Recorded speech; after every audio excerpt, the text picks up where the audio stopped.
So we're here today at the area that is variously known as Acklam Meadows or Bluebell Beck Valley, or as when I was a child simply called the Fields. And I'm really happy that we're joined by Lucy Rehbohm, who is the Special Education Needs Coordinator at St Clair's Roman Catholic Primary School in Acklam. Now, I remember being brought here on numerous field trips to these same woods and meadows when I was at both primary school and secondary school. And now, 50 years later, it's really great to see that the tradition of local schools using these fields as an educational resource is still alive and well. So, from an educational perspective, Lucy, what do you think is the importance of retaining access to this much-loved community green space? Well, this is a free resource that all our children can use, that they come with their families and can come with schools. We can come here and watch the changing of the seasons. We can come here any time of the year, in the snow, the rain, the sunshine. It's a beautiful day today, but the area changes constantly with the seasons, and the children are living and breathing that in their own area. They can see the local wildlife that is there on their doorstep and the wildflowers that are here every day.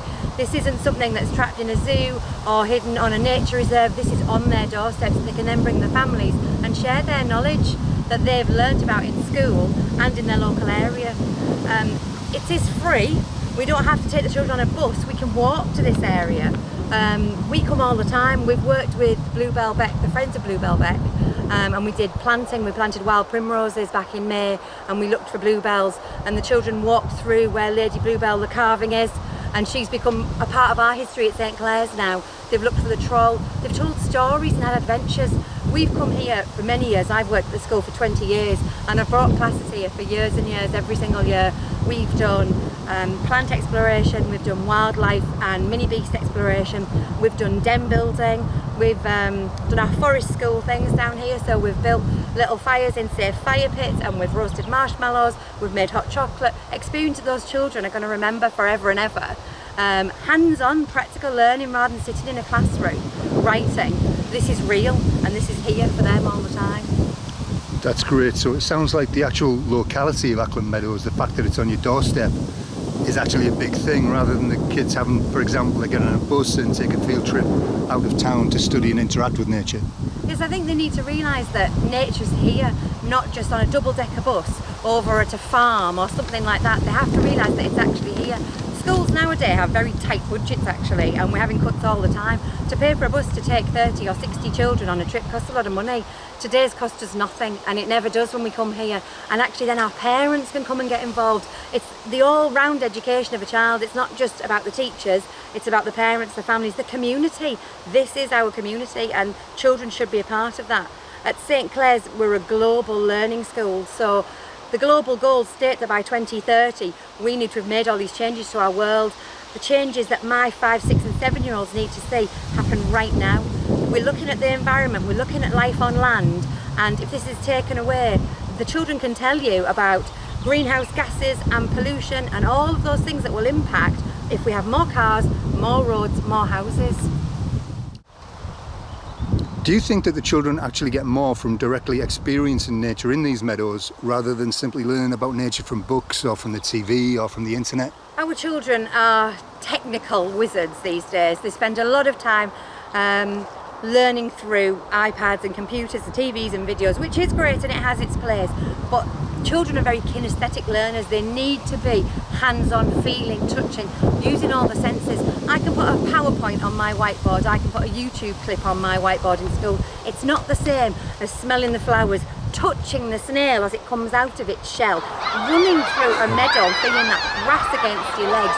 You can't possibly recreate that. Rolling down a hill, all those things that are just here on our doorstep that children need to feel and touch and sense. Children are all-round learners, and that's what we can give them by being out here.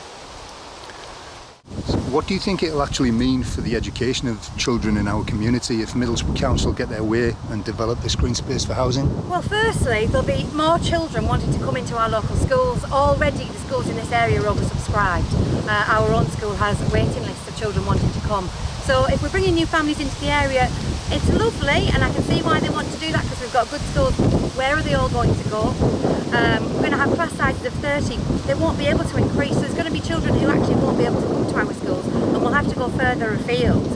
There's also when we take away this real hands-on learning, the children will still learn about nature, but it will be usually through a whiteboard or on a bus trip going somewhere very remote from them.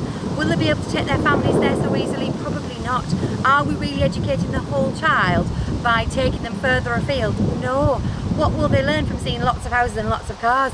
Just that we live in a town in a built-up area.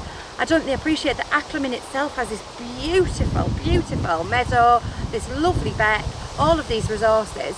And if that's gone, that's a whole part of our children's world gone.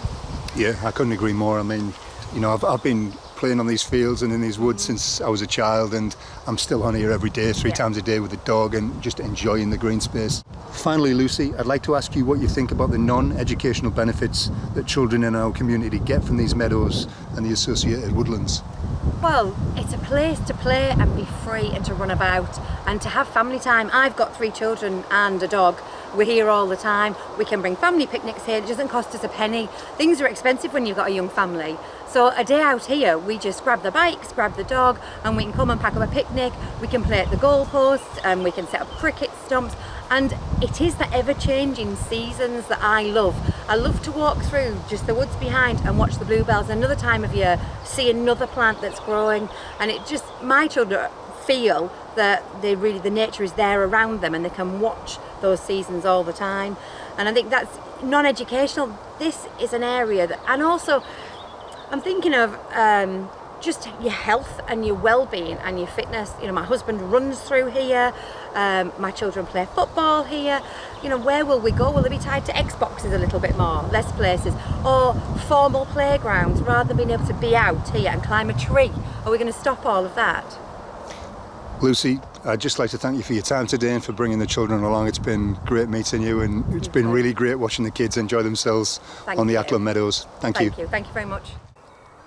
Please remember to email your objections to planningpolicy@middlesbrough.gov.uk.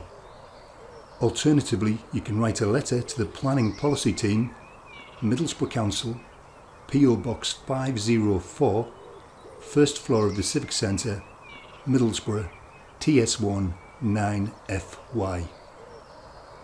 And please don't make joint or household objections, because we need as many individual objection letters and emails as we can get.